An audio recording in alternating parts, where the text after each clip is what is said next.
welcome to my channel. Welcome to another episode ng EDT Talks.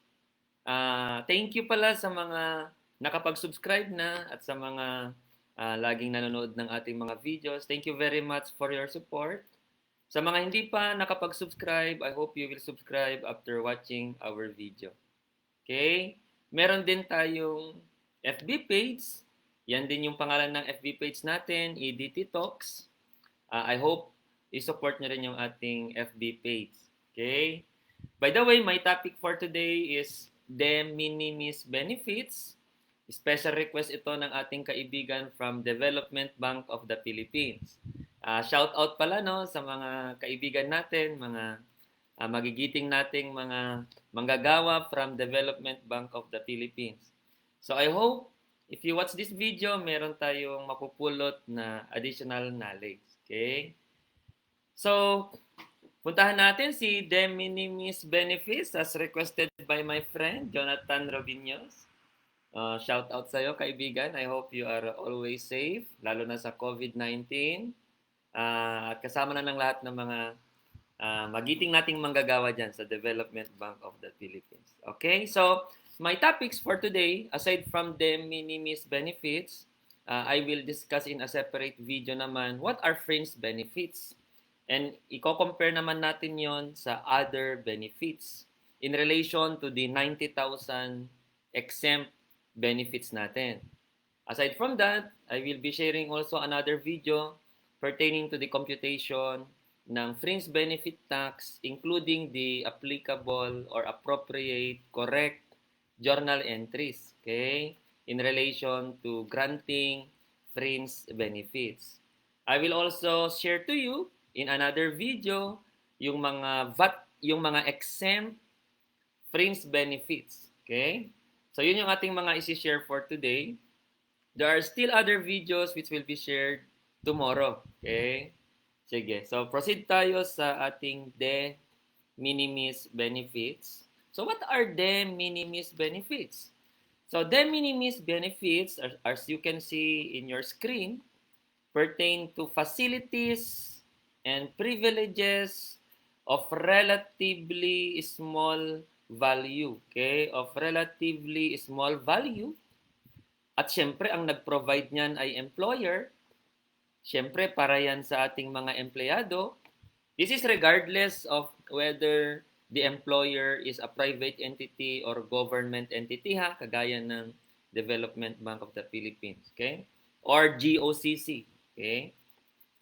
So, de minimis benefits are facilities and privileges of relatively small value provided by an employer to employees para lamang, okay, ma-promote ang kanilang health, kagaya ng pagbibigay ng mga medical allowance, okay?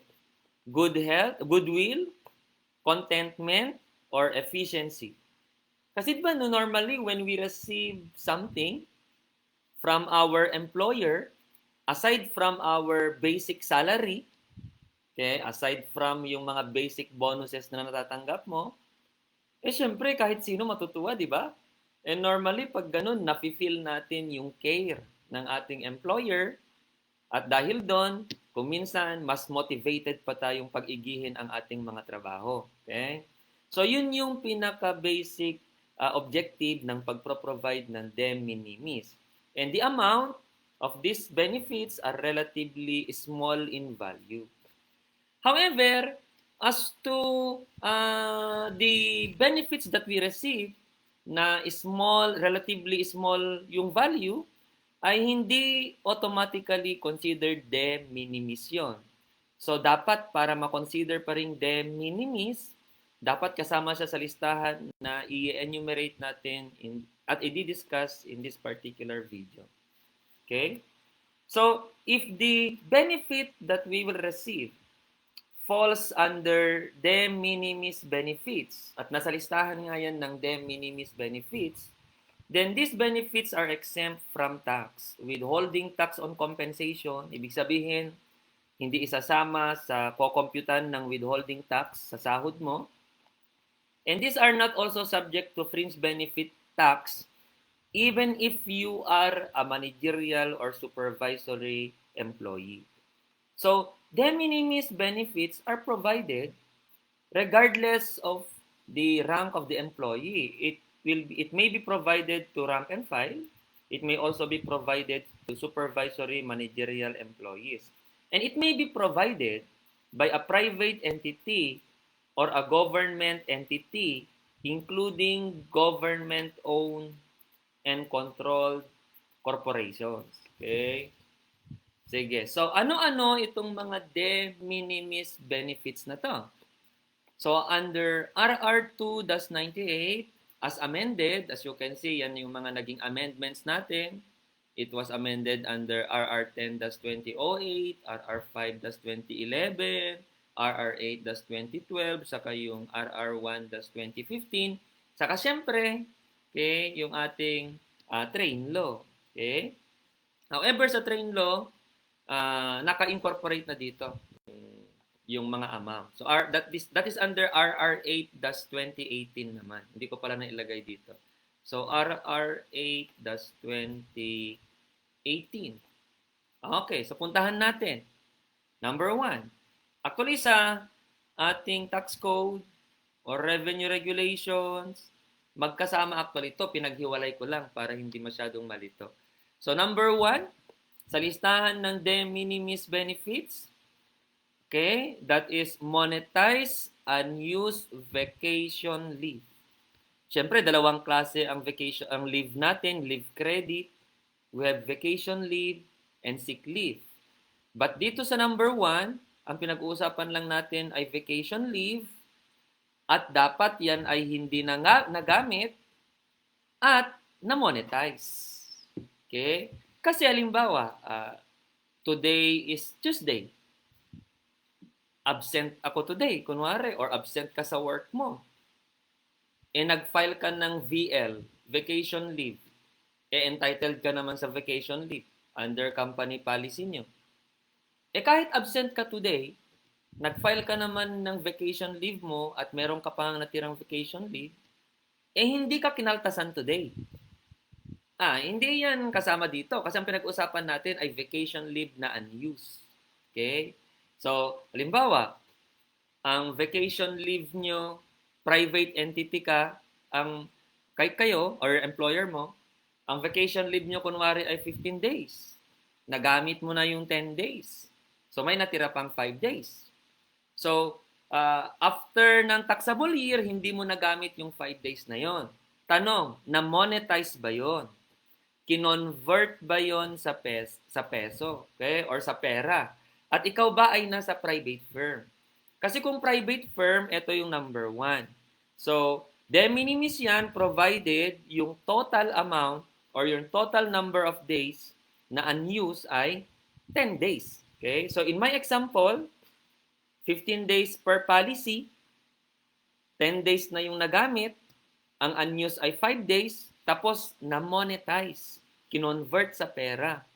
Binigay sa'yo normally Christmas, normally pag binibigay. So, pwede namang hindi Christmas ibigay. Basta yan ay pertaining sa vacation leave na unused na na-monetize. So, in that case, that is de minimis. That is not subject to tax or income tax. So, payment of monetized unused vacation leave credits exceeding 10 days, as well as payment of sick leave, regardless of number of days, shall be added to other benefits, 13th month pay, and other benefits. Paano yan, sir? Halimbawa, hindi ako umabsent. Never ako umabsent. Tapos, sir, 15 days ang policy namin, 15 days ang VL. Tapos, ang policy ng company, sir, i-monetize yan kapag hindi nagamit.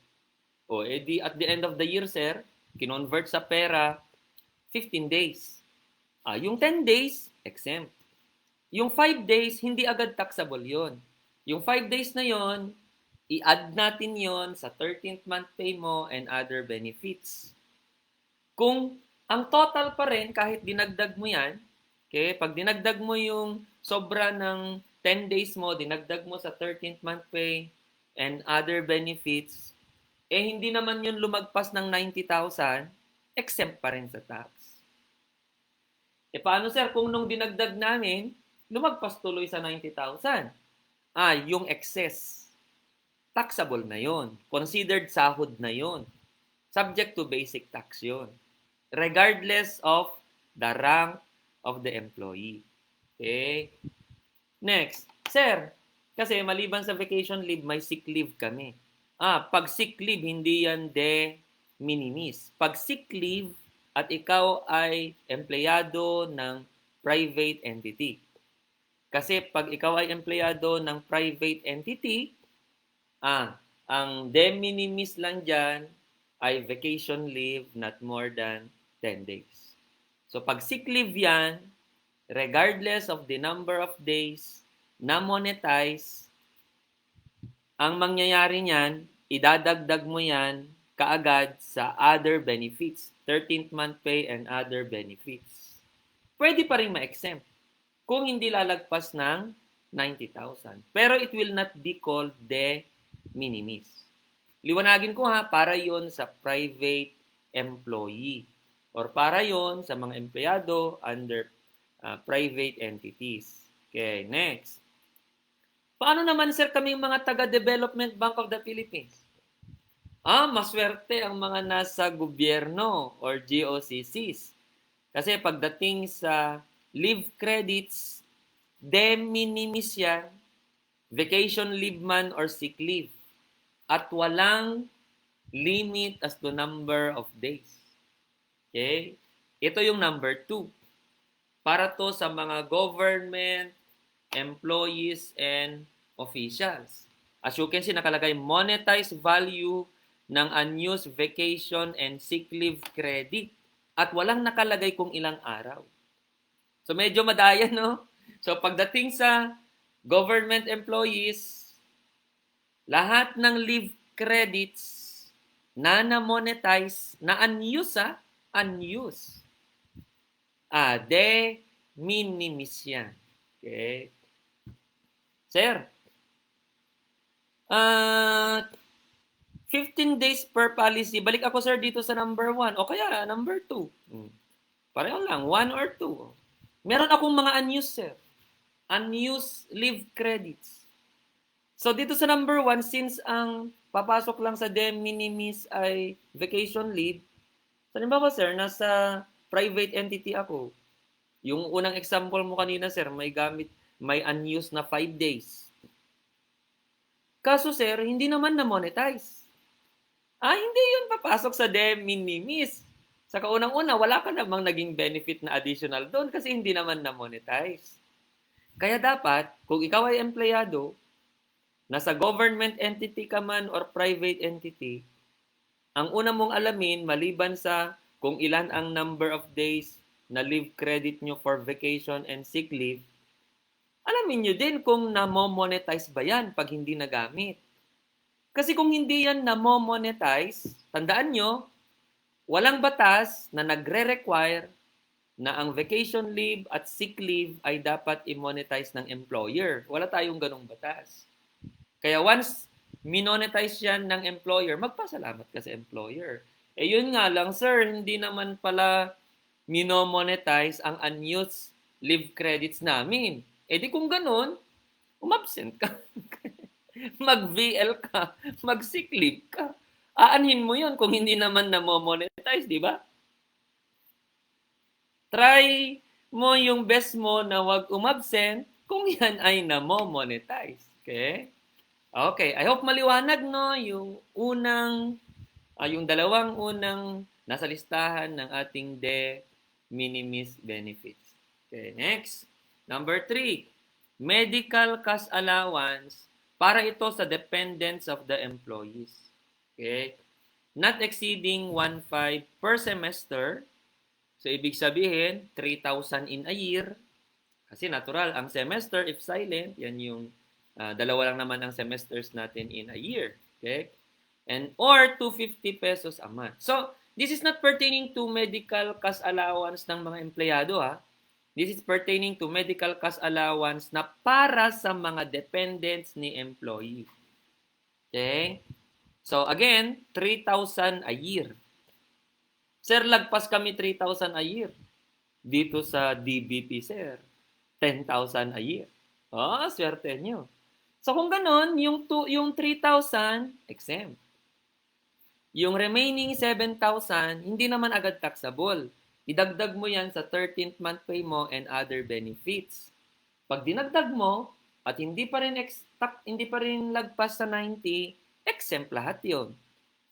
Ay sir, lalagpas. Ang lalaki ng mga bonuses namin dito sa DBP. Kung lalagpas, yung lagpas lang ng 90, yun ang isasama mo sa pag-compute ng tax. Kagaya ng tax ng sahod mo. So, subject yon sa basic tax. Okay? So, that's de minimis number 3. I hope maliwanag, no? Pag may mga tanong kayo, no, may mga nagtatanong sa akin kung minsan nagsesend sa email, I suggest dito na lang sa comment section ng channel natin para if your question is the same with the question ng iba, hindi ko na kailangan ulit-ulitin sagutin, di ba? At kung sakaling yung question mo, ikaw lang yung nag-question ng ganyan, wala yan sa mga tanong ng iba, pero actually, hindi lang nila natanong, o di na-address na rin natin kung ano yung mga concerns ng iba.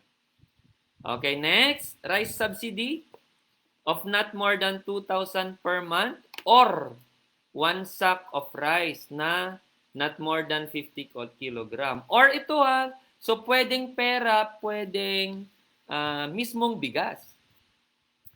Sa amin sa UST, alternate. Halimbawa, kung ngayong buwan, 1 sack of rice, next month, pera naman. Ganun kami sa UST. Okay? Thank you, UST, sa rice allowance natin. Yan. So, not more than 2,000. Sir, kasi sir, 5,000 a month kami na rice allowance. O ganun ulit, yung 2,000 de minimis, therefore exempt, regardless of your position. Yung 3,000 na excess, idagdag mo sa 13th month pay and other benefits. Pag dinagdag mo at hindi naman lumagpas yun ng 90,000, exempt yung mga yon.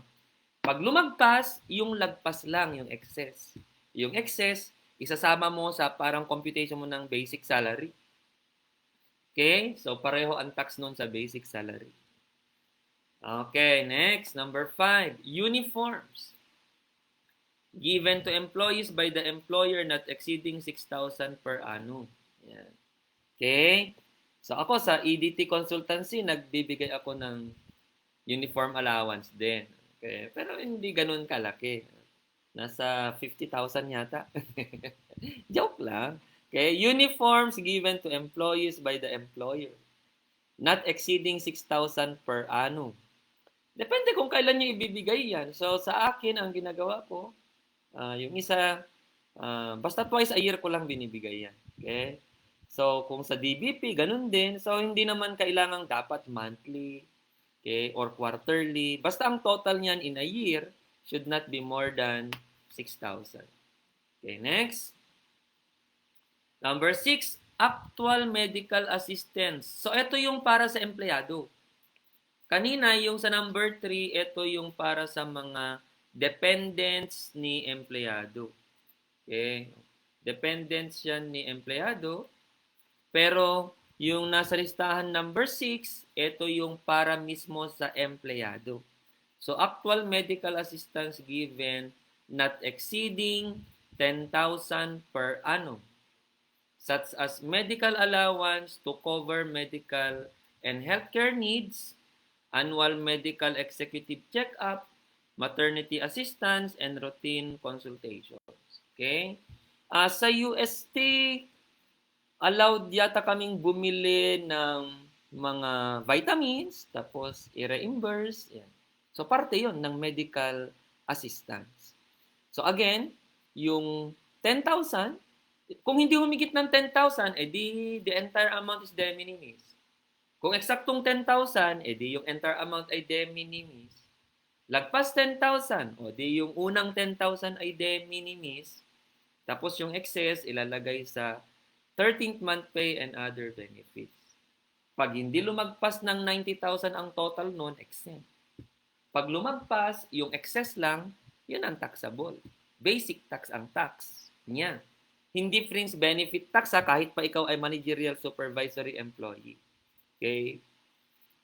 Next, laundry allowance not more than 300 pesos per month. Okay? So, 3,600 in a year. Tama? Kasi 12 months in a year. So, ganun ulit. Okay? Basta hindi lumagpas, exempt. Pag lumagpas, lagay sa 13th month pay and other benefits. Pag hindi lumagpas ng 90 lahat yon, exempt lahat. Pag lumagpas yun sa 90, yung excess lang, yun yung basic tax. Okay, next. Number 8. Employees Achievement Awards. Example ay yung length of service or safety achievement. So normally, di ba, may mga awards tayo nakukuha, 10 years ka na, so loyalty award. 15 years ka na sa company, so loyalty award. Okay, which must be in the form of a tangible personal other than cash, ha? So, itong Employee Achievement Awards is other than cash. Okay? Other than cash. Maliwanag siya, Employees Achievement Awards. Okay? Which must be in the form of a tangible personal property other than cash or gift certificate na ang annual monetary value ay hindi lagpas 10,000. Okay? Paano yan, sir? Cash ang binigay sa amin. Other benefits yan. Other benefits. Okay? Tandaan mo, lahat ng hindi pasok, lahat ng in excess dito, papasok sa 13th month pay and other benefits. So, if that is pertaining to Employee Achievement Award, kaso, cash ang ibinigay, ilagay mo siya sa 13th month pay and other benefits. Exempt pa rin kung hindi lalagpas yun ng 90 mil total in a year. Siyempre, kung lumagpas, yung excess, ilang beses natin inuulit, di ba? Yung excess, yun yung subject sa basic tax. Okay, I hope maliwanag, no? This is under an established written plan which does not discriminate in favor of highly paid employees. Ibig sabihin, dapat itong policy or itong benefit na to na provide ng employer ay hindi naman para lang sa mga highly paid employees. Baka mamaya ang nakakatanggap lang yan yung mga matataas ang posisyon. So, ibig sabihin, applicable ito sa lahat ng empleyado regardless of the position. Okay, next. Number 8. Eto, maraming nagkakamali dito. Gift given during Christmas and major anniversary celebrations not exceeding 5,000. Di ba normally aside sa 13th month pay mo, may natatanggap pa tayo normally na Christmas bonus or Christmas gift? Liwanagin natin yan, ha? Ano man ang gamitin niya, Christmas bonus, Christmas gift, dapat pareho lang. Basta yan ay in relation sa Christmas season. Sir, kami dito sa Development Bank of the Philippines ay meron kaming Christmas bonus aside from 13th month pay. Dapat ganito yon. Dapat yung unang 5,000, ilagay mo muna sa de minimis. Tapos yung sobra, yun yung ilagay mo sa 13th month pay and other bonuses or other benefits.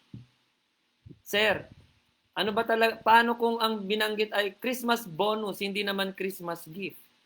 Pareho lang yun. Kasi in the spirit of Christmas yun. Ibig mong sabihin, halimbawa sa employer A, nagbigay ng Christmas gift. Okay? Ibig mong sabihin, de minimis yun. Tapos sa employer B, na nagbigay ng Christmas bonus, hindi yung de minimis dahil ginamit ay bonus. No, pareho lang. So, Christmas gift. Christmas bonus. So, yung unang 5,000, dapat ilagay mo sa de minimis. Okay? Regardless kung ikaw ay nasa private entity or government entity. At tandaan mo to, hindi lang to during Christmas. And major anniversary celebrations. Yun ang problema, hindi naman actually na-define ng mga revenue issuances kung kailan ba sasabihin na yan ay major anniversary celebration. So Siguro naman, kaya nyo namang i-defend kung yan ay major anniversary celebration. So in that case, if that is pertaining to a major anniversary celebration, de minimis, hindi lagpas 5,000. Sir, na taon na during the year, di nabigyan kami ng Christmas bonus, sir. Tapos, sir, anniversary din namin, halimbawa, 50th anniversary ng company. O doble, sir. Tandaan mo, basta yung total nito, 5,000 lang naman. Yung total niyan, 5,000 lang. Siyempre, sir, hindi na lang 5,000 yun. Malaki yun, sir. Edi kung malaki, yung lagpas ng 5,000, ilagay mo sa 13th month pay and other benefits. Okay? Any excess sa 90,000, yun yung itatax, basic tax. Pero pag nilagay mo doon, hindi naman lagpas 90,000, exempt pa rin yun. Okay, next, number 10. Daily meal allowance. Pero maliwanag dito na for overtime work and night or graveyard shift. Yung mga panggabi o kaya nag-overtime. Di ba? Normally, kapag ka nag-overtime tayo at medyo gabi na, kung may policy yung company sa auditing firms, di ba? May mga ganyan. So sa amin, kahit maliit lang yung ating practice, siyempre, pag medyo gabi na, meron kaming policy na pag ganun, dapat yung meal allowance nila ay ma-provide. Okay? Pero ganito yon. Ang de minimis lang doon ay 25% of the basic minimum wage. Sir, 1,000 ako a day.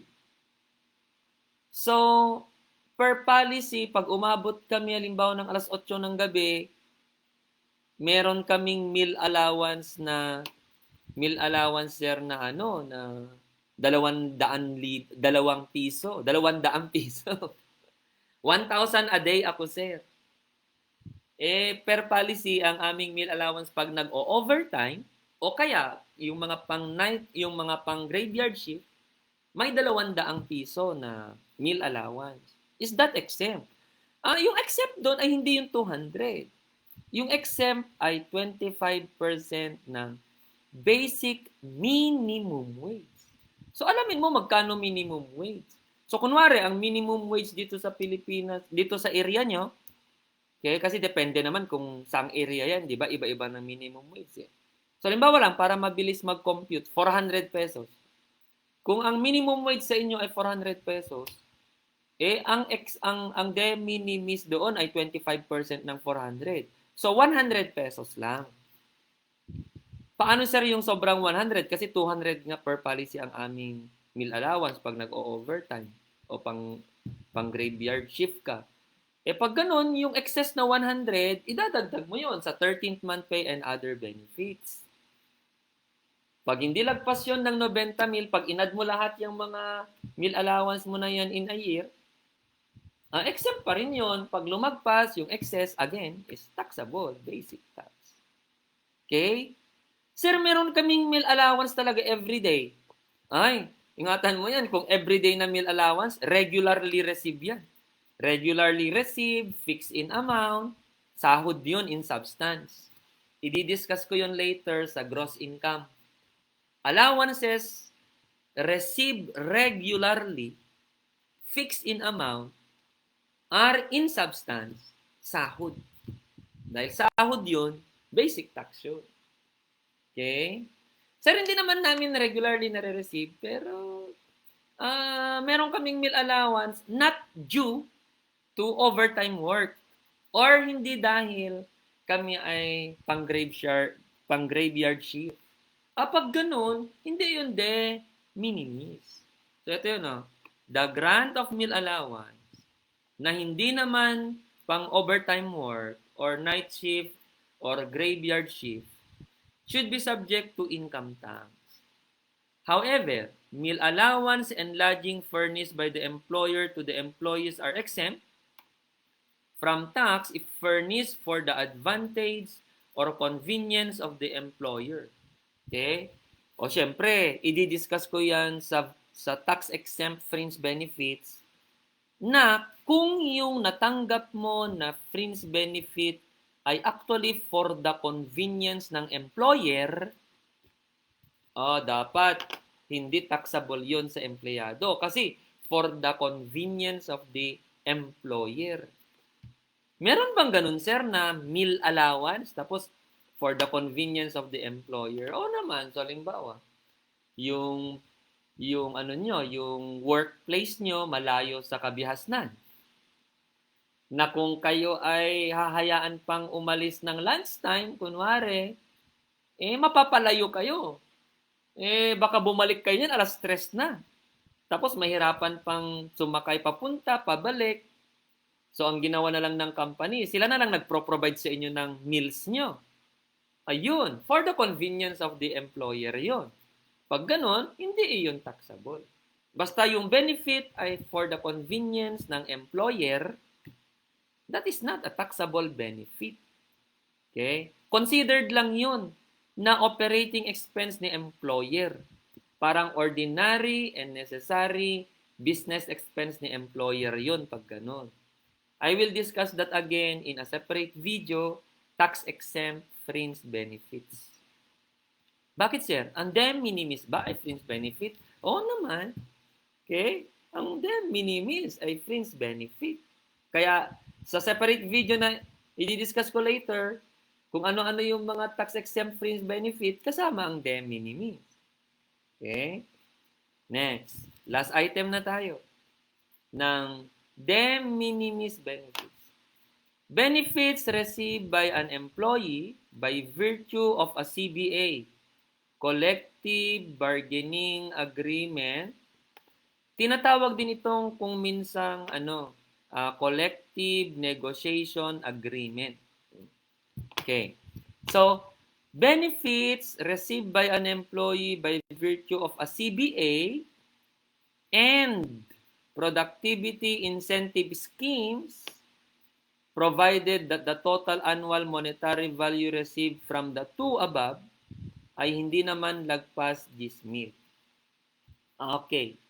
So, sabi ng BIR sa kanilang BIR ruling number 293-2015, kung hindi lagpas 10,000 in a year, de minimis yung buo.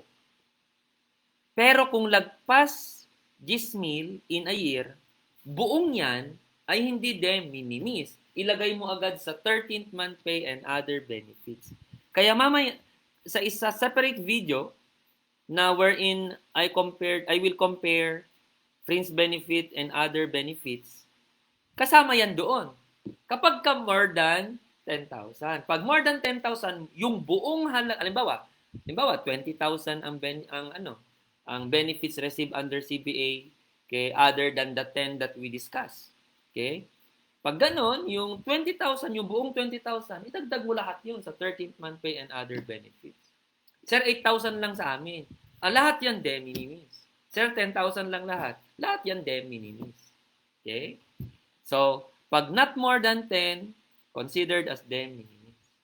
Pag more than 10, the entire amount shall be included in other benefits with 90,000 ceiling. Okay, tandaan nyo to. The foregoing na listahan ng de minimis are all inclusive. So, kung yung natanggap mo ay wala naman sa listahan, it's either kasama sa other benefits or fringe benefit.